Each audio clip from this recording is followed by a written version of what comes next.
This is a true story and one of the most tragic deaths ever recorded. In 1983, the Biford dolphin diving platform was operating in a maritime area off the coast of Norway. For this mission, which involved long periods of work in deep waters, a saturation diving system was installed. This system allowed divers to live in pressurized chambers for extended periods, maintaining the same pressure as the depths of the sea. This eliminated the need for a lengthy decompression process, enabling divers to use a device called a diving bell to quickly return to the sea. Without this system, a diver transitioning from a pressure of 9 atmospheres underwater to the surface would require several hours for proper decompression. If this process were done abruptly, the body's pressure would drop so rapidly that internal gases would expand, forming fatal bubbles. In extreme cases, the body could literally explode. On the day of the accident, 2 divers were working at a depth of about 90 meters. After completing their task, they returned to the surface using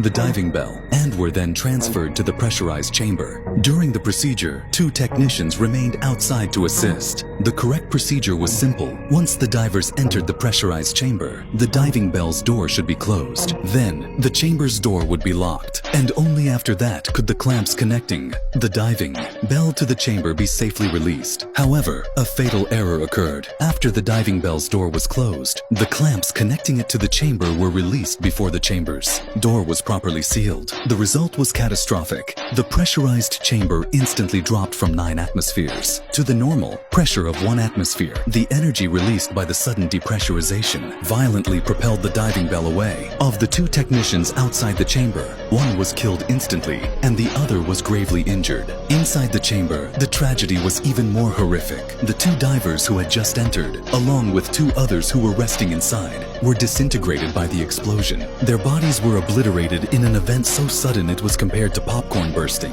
The tragedy was instantaneous and devastating. Despite the brutality of the event, it is believed the victims did not have time to suffer. However, it took 26 years for the families of the 6 victims to finally receive compensation.